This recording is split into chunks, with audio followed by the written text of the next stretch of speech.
news gang is here tonight. The end of reggae, or is it? The beats from the court and the heat everywhere. We have the what, the why, and the road ahead. Also, Senate, check. National Assembly, check. Not so the courts. Who missed the plot? On the kicker, the line between politics and flood waters. Yvonne takes on our examination exuberance. The punchline impeaches the impeachment process. And on the angle, the animal farm, that is our education system. A declaration is hereby made that the President does not have authority under the Constitution to initiate changes to the Constitution, and that a constitutional amendment can only be initiated by Parliament through a parliamentary initiative and Article 256, or through a popular initiative and Article 257 of the Constitution. 4.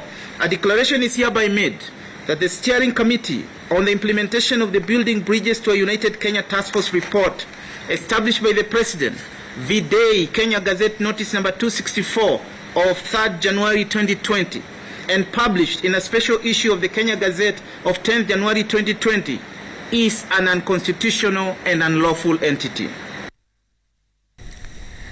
Wow, wow. It doesn't get more damning than that. And ladies and gentlemen, I should say actually that Jamila is on break tonight, and Wilson Mushora is on tonight as our sign language gangster. Ladies and gentlemen, I think it is fair to just start quickly with the one thing that stood out for you. Obviously, we'll go into the finer details of this. Linus. Well, Joe, quite a dark night for promoters of the BBI, particularly President Uhuru Kenyatta and the ODM leader Raila Odinga, because this was such a stinging indictment of the process by the High Court. Remember, what the High Court did here today is to audit how the process has been conducted. Are you conducting it in accordance with the Constitution? Are you observing the existing Constitution as you seek, even as you seek to amend it? And I think the indictment is very, very severe.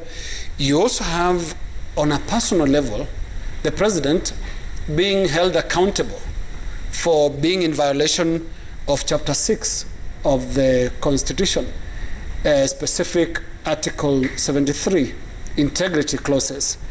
This is not nice. This is a stain on the President's image.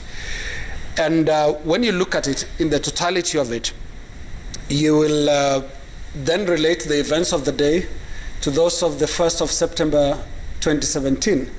When you are watching this and listening to those judges, there was that echo of David Maraga and the ruling that nullified the presidential election, because even as he started to speak, it started sounding impossible. Are you going there?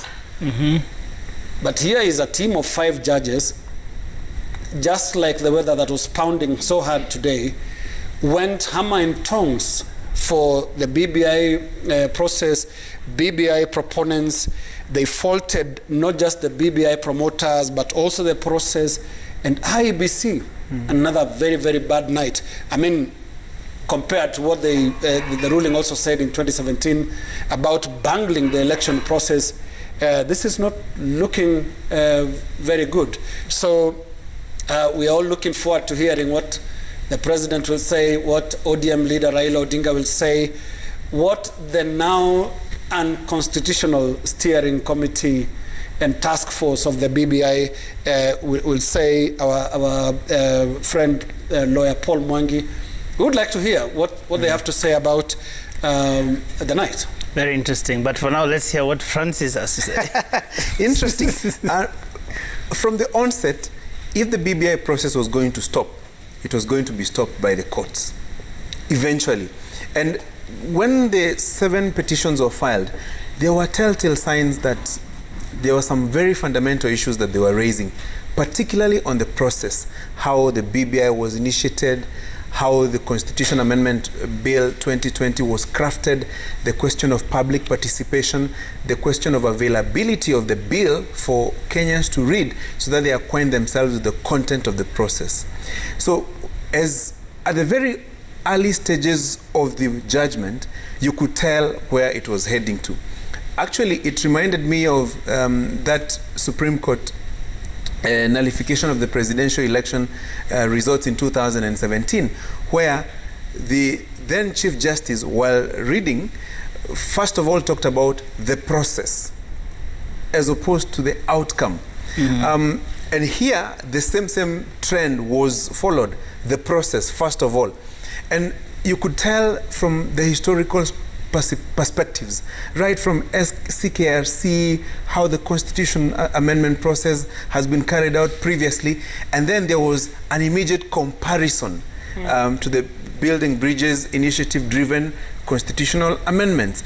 And therein you could tell where the direction was heading to. And so the process versus the outcome. But there are some interesting things that I also saw that were being raised previously, but have come to the fore here. Who initiated the Building Bridges Initiative? Who initiated the proposals to amend the Constitution through BBI? If it is President Uhuru Kenyatta and ODM leader Raila Odinga, can it be deemed a popular initiative in strict reading of it? Can one say the president is the president on one hand and is also a citizen on the other? Can the president initiate the process of amending the Constitution through popular initiative? Bearing in mind that at one point he also has a role to play in the course of this popular initiative.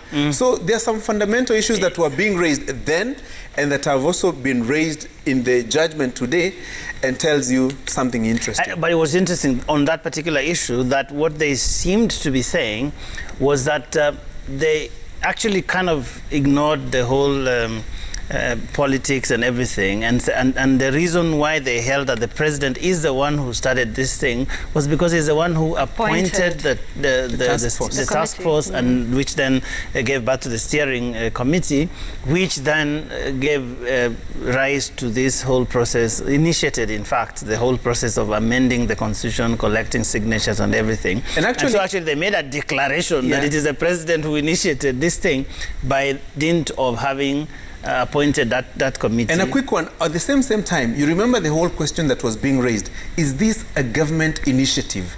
If it is a government initiative, is it being funded through public resources? If that is the case, then is it a government project or a citizen initiative? Because a strict reading of the popular initiative route entails that it will be started by a private citizen and then look for other private citizens to support the process through collection of signatures and everything else. So the moment the government hand came into it, then a series of questions began to be raised. Yvonne? I think for me, the reflection goes back to when the president said that he discerns a constitutional moment. And I think we all question that around this table, whether there was indeed a momentum and this was something that was driven by the people or from that level. What stood out for me today was, I think, just to pick up on what Linus has said, this went beyond former Chief Justice David Maraga. In my perhaps my less experience than others on this table, I do not think I've ever seen, a judiciary be so stinging and directed at the president, where it didn't just say the presidency, but they named him by name, and they said, President Uhuru Kenyatta violated Article 131(2)(c) of the Constitution of Kenya. He has failed to respect, uphold, and safeguard the Constitution. He has failed the leadership and integrity test under Article 73. And it's important to remember that earlier on they had said that he can be sued in his personal or official capacity in the execution of the duties of his office. I am not sure that we have seen such a stinging indictment on not just the office of the president, but the individual who occupies that seat at the moment. And what happens from there on, I think, is big. The other thing was, even though the 2005 process, ended up at a referendum, but I couldn't help getting a reminder of the 2005 moment and this one. Both of them government-led projects, and both of them, failing in such spectacular fashion. It'll be very interesting to see what goes forward. But for me, me, it was just how categorical the judgment was on each of those matters, and what a repudiation it was of this entire process, not just the content, but the process of the formulation of the bill. And then there was something else. I mean, I'm not a lawyer, but I could tell that the judges picked on something that's very interesting that I think will kind of be part of this conversation for some time. And it was this idea, first of all, that the Constitution has a certain basic structure. Yeah. That you do not go just tinkering with any part of the Constitution without thinking about how then that affects the original intent of the people as they went to vote for the Constitution in 2010. And also they talked about some unamendable clauses, because you know, there's been this sense that, you know, you can amend any part of the Constitution as long as it is going to a referendum. But they're saying, no, even how you trigger what to amend is very important, is part of that. And to the extent that they brought this out as part of the ongoing jurisprudence going forward now in terms of how people think about this Constitution that we passed, it's really, really profound that they're saying that don't tell us that you're going to amend this, and the other without telling us how that affects or not the intention that people had when because you can amend one and then it collapses something elsewhere, and therefore the original intent of Wanjiku gets lost. And they really focused on this Wanjiku story throughout this judgment. In fact, sorry, just to add on that, you know, Justice Odunga said Kenyans intended to protect the Constitution from what he called perilous amendments. I took note of that when they were talking about the structure and how you can amend the Constitution. Sorry, Linus. And the question of Linus, as you come in, who is Wanjiku? Yeah. Who is Wanjiku? Okay. Is the president Wanjiku? And who qualifies to be called Wanjiku?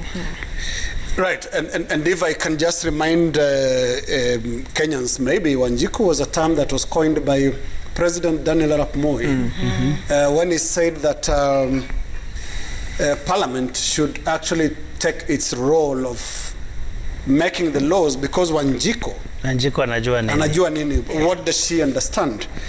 But then remember, the Constitution of Kenya 2010 was written with Moi and his time, Jomo Kenyatta and his time on the side mirror.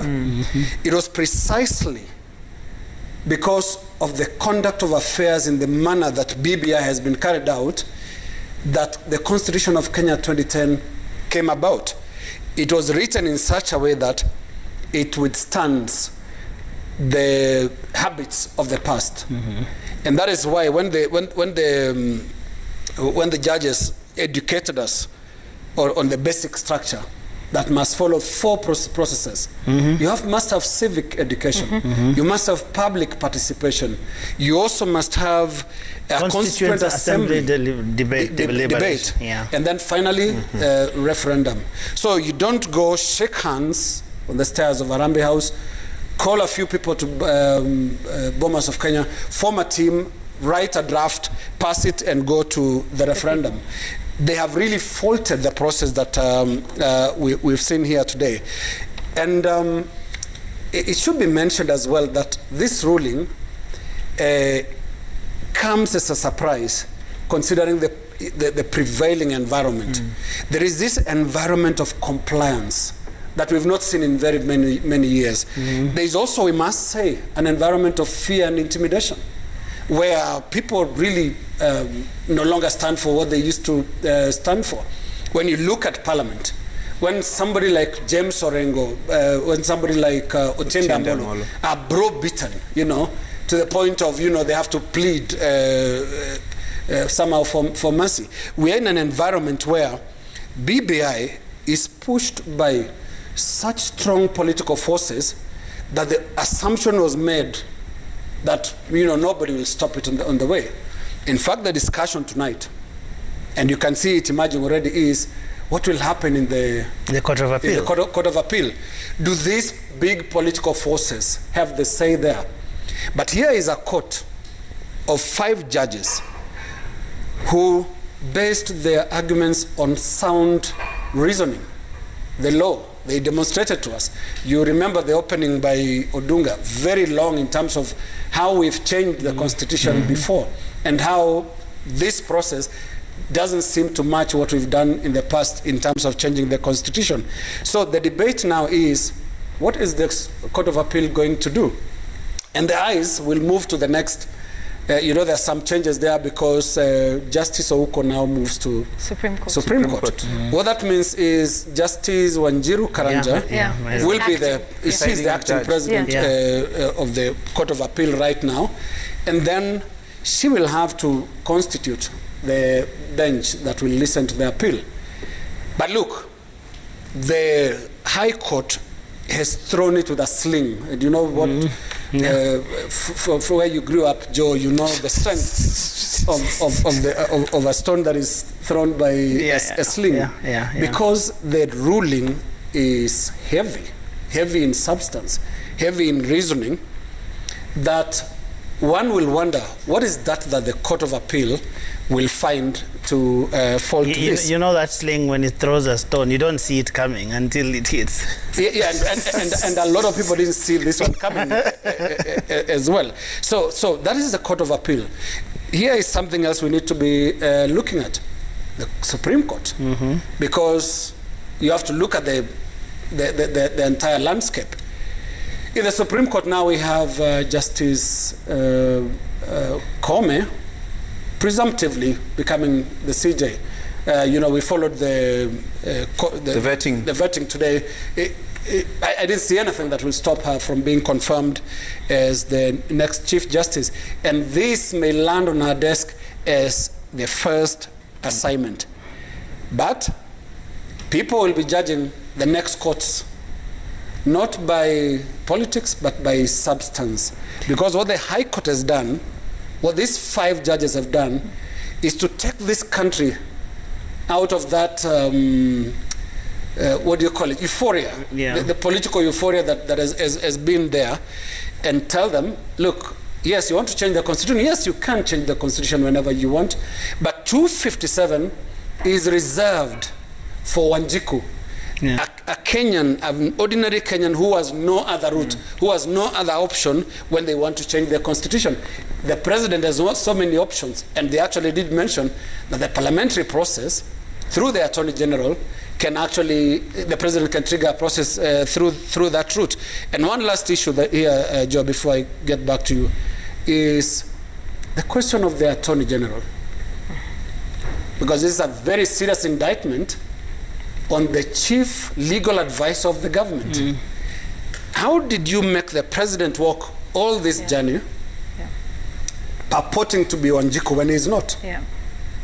How did the Attorney General fail to miss the simple interpretation the High Court is telling us today, that 257 is not for the president? You don't initiate it as the promoter and then wait for it at the end of it as the person to actually sign and pass it on to IEBC. You can't be umpire, referee, and player at the same time.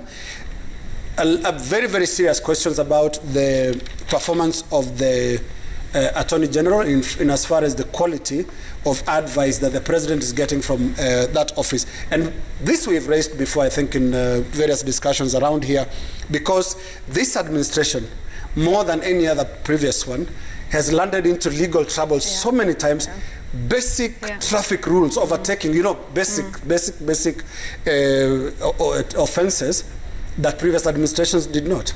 I think I mentioned last time, Joe, about one recent former administration where the Attorney General will tell the president, this is what the law says, but what do you want? What do you want? Now I want us to get back to something here. I know we are already going into what next now, but there is the question of the IEBC, and this whole judgment said some quite interesting things about the IEBC. First of all, the issue that the IEBC itself had already raised, which is I think Article 89, where these new constituencies that we've been talking about, what the BBI did was there's a whole, the second schedule as they call it, which basically the judges trashed and said it is unconstitutional to the extent that it purports to direct the IBC on how to do the delimitation, to the extent that it purports to designate where all these constituencies and whatever should be. The distribution. Distribution of these new constituencies. And also even purporting to amend 89.4, I think it is, that gives the IBC those powers. And then this is something that Chebukati himself had raised when he appeared in Parliament, that you know what, this thing, you can't do it. I mean, fine, you can increase even by 1,000, but let us be the ones to figure out where those are going to be. And then secondly, the thing that they said about IBC, which I found quite interesting, is that you can't have a referendum without doing a countrywide voter registration.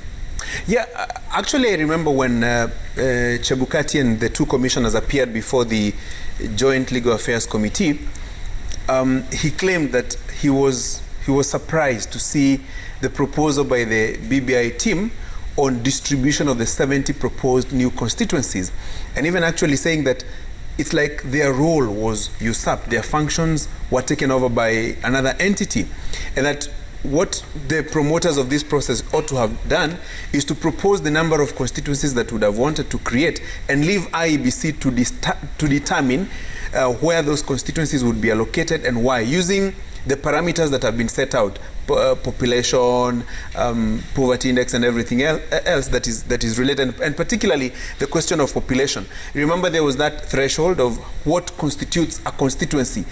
How many people constitute a constituency? You remember there was that threshold of 132,000 or thereabout, and so that IBC was insisting that it ought to have been left to determine what happens there. But I found something very interesting in the judgment today, that the composition of IEBC, that even the verification of the signatures, they ought to have been at least 5 commissioners. And you remember, for 3 years, IEBC did not have 4 commissioners who resigned, and so they were operating 3 of them, and questions kept coming up. Did the 4 commissioners resign? Was their resignation received? And what became of the 4 vacancies? Actually, the 4 vacancies were only declared recently, and the process of filling in those 4 vacancies began. The selection panel is on course to recruit the 4 commissioners. But now there's a question that probably will emerge. What become if IEBC could not verify the signatures for BBI process because there were 3 as opposed to 5? What happens to everything else that IEBC has done in the last 3 years, including the by-elections that have been conducted, the decisions that they have made? Can one then go to court and say the by-elections that were conducted, let's say in Machakos for the senatorial seat, the results are null and void because the commission was not properly constituted, did not have a quorum of 5, because there are some decisions that were made insofar as that by-election is concerned, including how it will be funded, how the returning officers will be recruited, basically the procedure. So can one go to court and say those by-elections, the results, the MPs who are in office, the senators, the MCAs, then their election should be overturned because it was conducted by a commission that is not constitutionally constituted. So I think that is one of the issues that may come up during the Court of Appeal hearing. And then lastly, is it possible for Kenyans to amend the constitution on amendments that touch on the commission itself, on IEBC itself? Can, for example, Kenyans want to amend the constitution and say you want to remove the independence of IEBC? Is it possible? Is it possible to dictate to Kenyans what can be amended and what cannot be amended? I think those are some of the fundamental issues that may likely come up during the Court of course, of Appeal. They'll be saying that by the time you're saying that you want to remove the independence of the IEBC, there are certain other things in the Constitution. That basic structure thing is a big deal, and if it's upheld going forward, it's actually going to be a major issue in terms of amending the Constitution. It will not just be enough to collect signatures. There will be the idea that whatever it is that you're trying to amend, does it leave the original structure or intent of the Constitution? Because it is only the people who can trigger the change of the whole thing can even replace it if they want to change those basic structures. But if you are tinkering with things here and there, it still has to conform, at least according to the finding of the 5 judges. Yvonne, you were going to say something about IEBC, including that whole question that verification is not just checking that, oh yeah, they actually 4 million. Yeah, so they said that to verify is not just to partially look, but to check for accuracy. And the judges went on to define the word verify. And they said verification includes both ascertainment of the numbers as well as confirming authenticity of the signature. So it's not merely just checking the numbers and that, you know, it met the threshold of 1 million plus, but it's that, you know, it goes far beyond that. But then now, I guess some of the questions you ask after that is how would they then go about confirming the authenticity of the signatures? And you remember this issue also came up during the Okoa, Kenya, you know, attempt when they were taking a look at the signatures and you know, the numbers. But for me, what is interesting is that yet again, the courts have found fault with the IEBC. Not too long after 2017, when again the Supreme Court raised issues with the manner in which IEBC conducted itself. And here we are again, and I think we spoke on this show a little earlier about what steps that IEBC has taken in response to the Supreme Court judgment of 2017, where there were some serious indictments on how IEBC had conducted itself. And here we are again with the continuous voter registration exercise, the quorum and its ability to do that. But I also feel that in indicting the IEBC for the decisions that it made concerning this particular process, that it is an indirect indictment on the President of the Republic of Kenya, failing to declare those 4 positions vacant. It took 3 years for that to happen. And in so doing, then crippled IEBC in terms of the quorum. So there's quite a bit that happens there. The other thing I also just wanted to focus on is many aspects of, what was it, the 20 points now that, you know, Professor Ngugi then read out. The ramifications of each of those 20 points that are far-reaching on various other aspects. When you say that the president has failed the integrity test, what does then that mean? How is that to be interpreted going forward? What can be done, you know, as a process towards this? I believe this is one of those grounds for impeachment for the president, failing to safeguard, uphold, and respect the Constitution and failing the integrity test. I believe those are key issues. I mean, someone can easily then now. So each of these issues, I think, go there. And one of the things I wanted to perhaps put on the table here is the question of a permanent injunction on the IEBC to conducting a referendum. This is still something that perhaps I am not clear about. Was it perhaps in anticipation of an appeals process where they would be I mean, seeking to do that? For as long as there is no order from any higher court, then the IEBC cannot do anything. But it's specific to referendum, isn't it? Yes, but they can continue to conduct other by-elections, possibly even the general election. Yeah, they can. But this is something that I think is very interesting. I mean, earlier on, Yvonne, you read a tweet from the Deputy President talking about saying praise God and God is great or something. But I think one of the things that he probably will be feeling like these judges vindicated him was the whole idea of multiple choice referendum, the idea that each of these 74 proposals should actually be presented to the people as individual questions. Because they were saying that separate questions because they are saying that, you know, supposing I like A and I don't like B and whatever, then I can lose all or get all and whatever. They were saying that basically there's a sense in which there isn't a real choice, and the people who want and the people who don't want might end up being lumped together. That is bound to be quite a conversation too.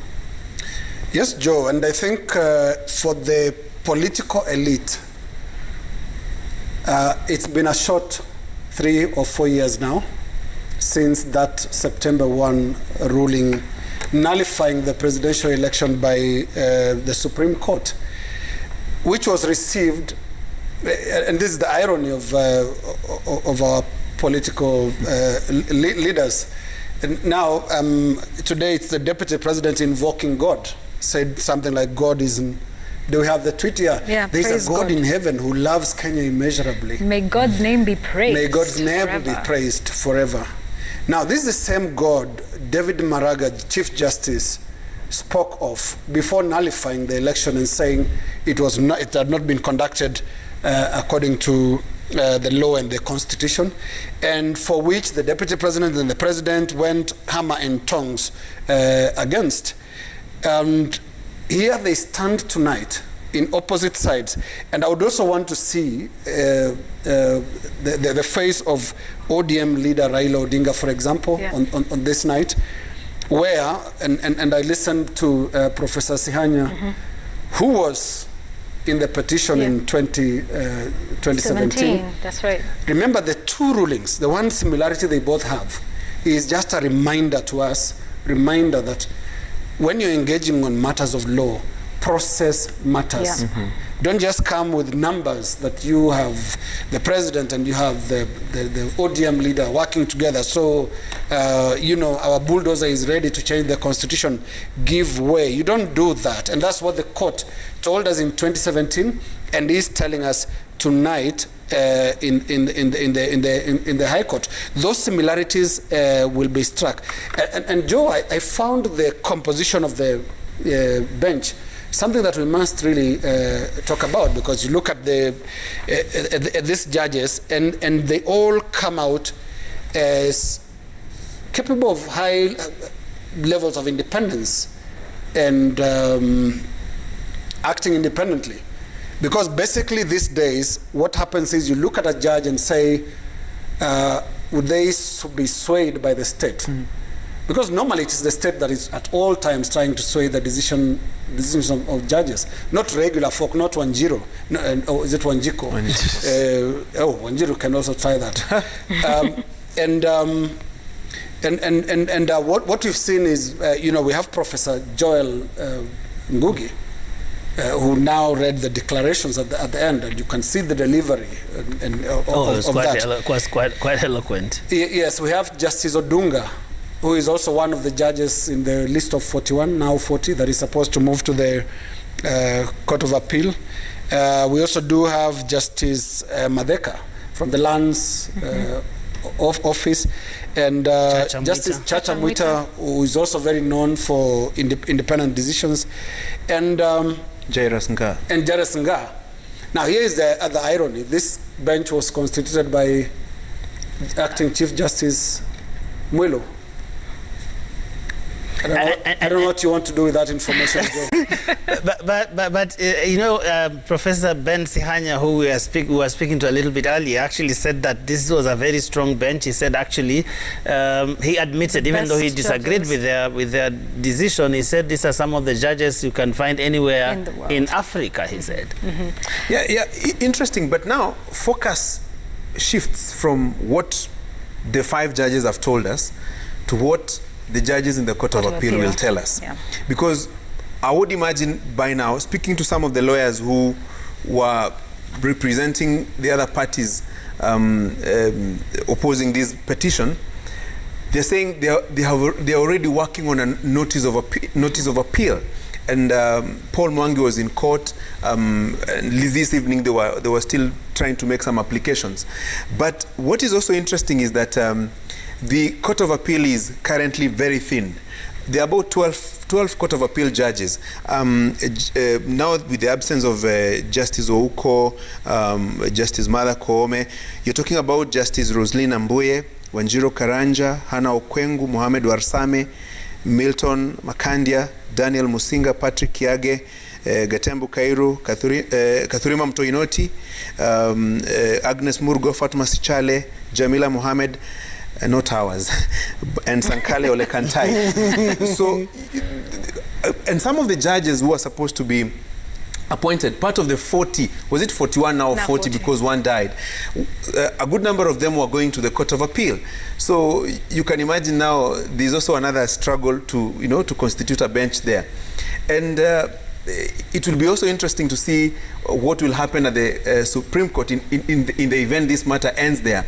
I wouldn't be surprised if next week the National Assembly convenes a special sitting to discuss the nomination of Justice Martha Koome to be Chief Justice, and probably by the end of next week she will be sworn in as Chief Justice. And so her first assignment will be particularly to deal with this matter if it leaves the Court of Appeal. So I think we are in for a longer process than probably we see now.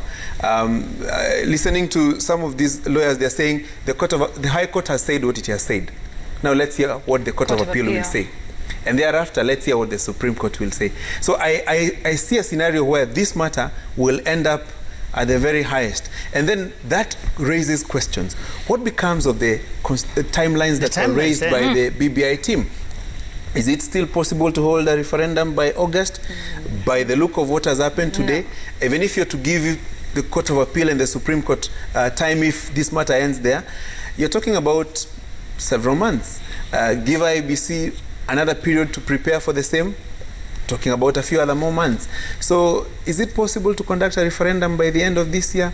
Yeah. Looks very... And I wanted to just raise something about... if you don't conduct it this year, then what happens next year? And then there's also the whole question, if this proceeds, if the Court of Appeal and the Supreme Court eventually allows the process to continue, there is the creation of 70 new constituencies, the boundaries, the limitation, even closer some very emotional issues that come up as a result of this.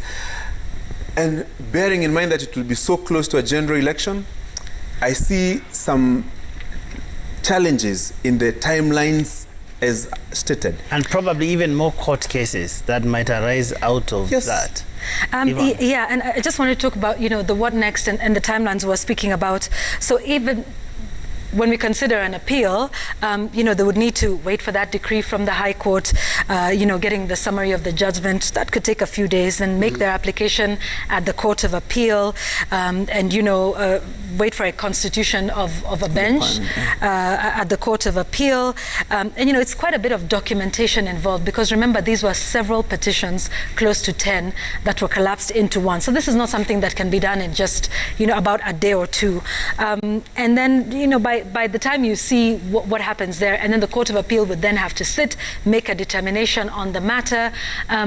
Let's assume, at the Court of Appeal that, the proponents of the BBI bill have their say.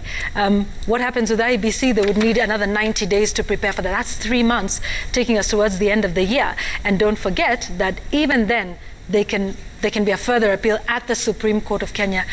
So definitely, August not looking likely in the process.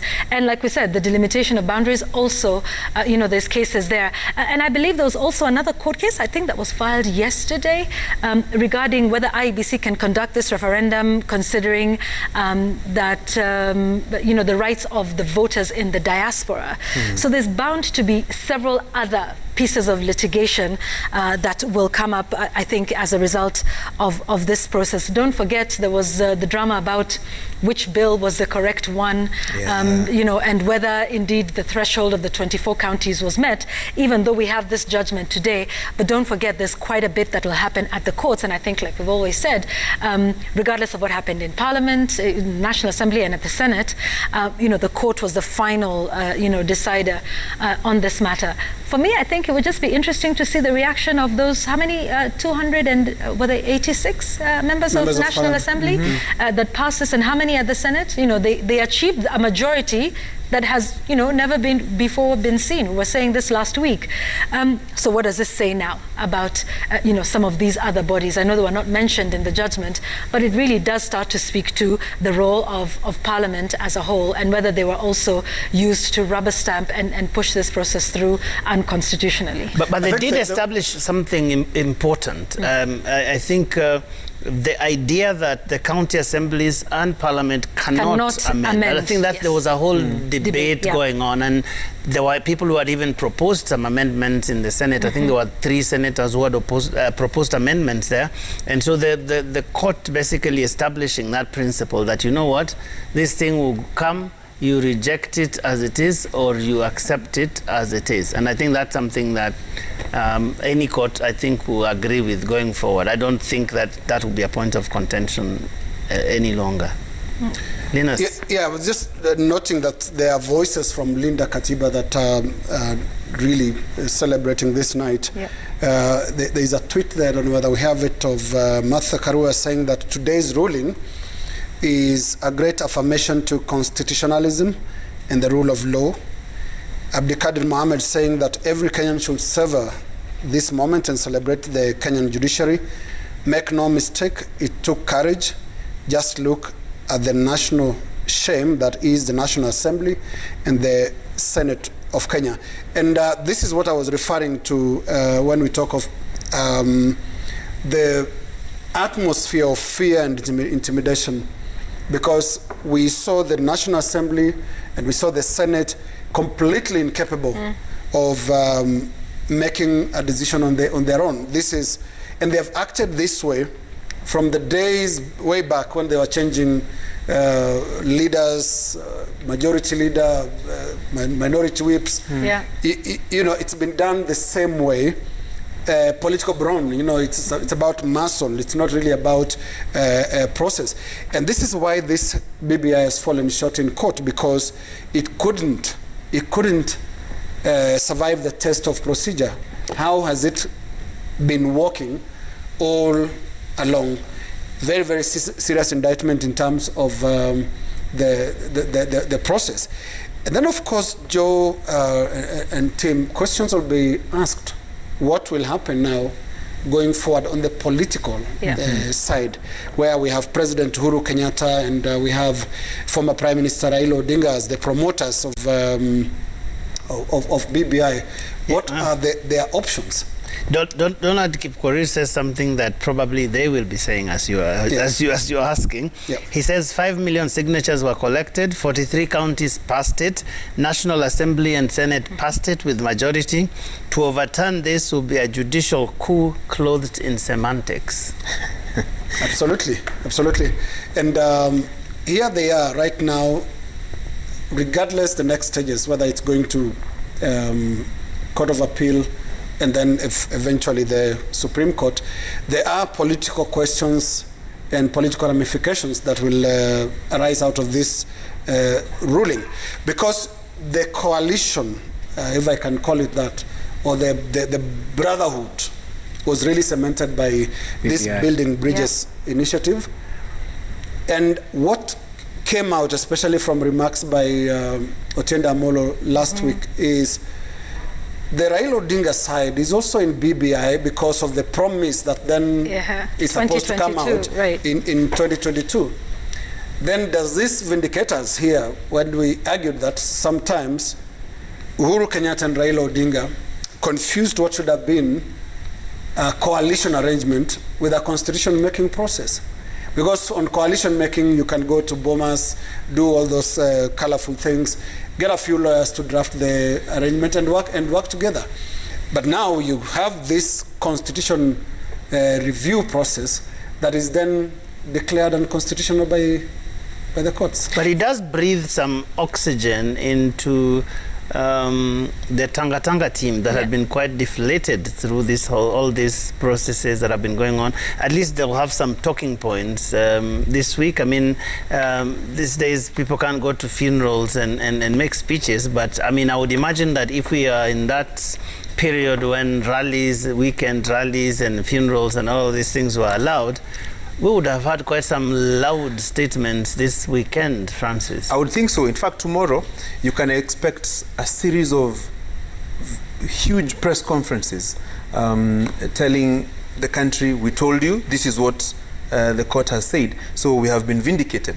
Those are some of the sentiments that probably you'll hear from some. Urging the IBC to do something, or the president and the prime minister to stop this, or something. There will be some. You will hear such sentiments tomorrow from the Tanga wing of the political divide.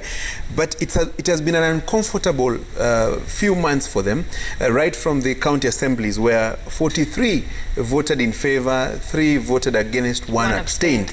In the National Assembly, looked like a whitewash. 235 in the second round, in the second reading, 83 voting no and 1 abstaining. In the second round, 224, 63 and 1. And then in the Senate, the numbers were even bigger. So it's been an uncomfortable, let's say, 3, 4, 5 months for the Tanga team, insofar as this question is concerned, basically when you look at the political optics. But you see, constitution making process is both a political and legal process. That which probably they didn't get in numbers in the county assemblies and in parliament, you would say they have gotten in the High Court. But now the ball now moves to the Court of Appeal. And by the way, Joe, I was just looking at the whole hullabaloo about the appointment of judges, and it reminded me that 11 of the 41 judges were to go to the Court of Appeal. You remember Francis Tuiyot, Helen Omondi, Pauline Nyamoya, Weldon Korir, Mbogoli Msaga, Agri Muchelule, Dr. Kibaya Laibuta, Jesse Lesit, Grace Mumbi Ngugi, George Odunga, who was part of this team, as well as Professor Joel Ngugi, who was also part of this team. So he'd have saved himself a bit of trouble if they had pushed them to the Court of Appeal. Who knows? Who knows? Yeah, indeed. I think for me, it's what are the conversations going to be like now within the ODM party? We remember those who had raised certain issues and reservations, with and process and content. Issues, it was these exact issues that have been, quite properly elucidated by this 5-judge bench. What are the conversations that are going to be within the Jubilee Party? You remember, there was a sense that you toe the line or you leave, and there was lots of disciplinary measures that we saw, exercised upon people, including Irungu Kangata, who was the whip, and several others. So what are the conversations that are going to be happening in these respective camps, and where does this leave the handshake? As Lina has talked about, it seemed like this was the culmination of that handshake in March of 2018. This was the whole process. They had the 9-point agenda, then the BBI task force was created and gazetted, and then they came up with ways to amend the constitution, and now here we are. And we'd even heard the ramblings already within ODM saying, the promises are not being kept and there's interference in that whole process. So, where do we go from here? I think politically that'll be something interesting to see. And then I think also IBC needs to take a real hard look at itself. And perhaps with now the selection process for the replacement of the 4 commissioners will be now the next thing to watch, because what happens now going forward, the courts have been quite categorical on a number of issues with this particular administration. And also keen to see obedience of court orders. This administration, as I have pointed out on my take, I think not once, not twice, and it's obedience to court orders. Where does that go from here? And they have been cited time and again, including by the former Chief Justice. It was Maraga's last cry. It was Maraga's last cry, But I think also just looking at what happens now, when the higher courts will be dealing with this thing, I think these judges have raised very serious fundamental constitutional questions that I think the entire country will be watching to see just what is that reasoning that comes from the Court of Appeal that overturns this. I mean, it will be quite interesting. They've established certain basic yet fundamental constitutional principles that I think people who study legal trends, jurisprudence, and all that kind of thing will actually be looking at it very keenly to see what is that reasoning that will challenge, for example, the finding that this process needed to have gone through civic education, public participation, constituent assembly debate before the referendum. What is that reasoning that will challenge the finding that they had that the IEBC needed to have conducted voter registration, for example, or the finding civic education as well, and the finding that those constituencies you can't pre-allocate them and then just hand over to the IEBC, where is the independence? So there's going to be a whole range of constitutional questions that the courts that take this from here on will really have to deal with, and I think a lot of people will be watching to see how they get out of this if they so choose to overturn this ruling.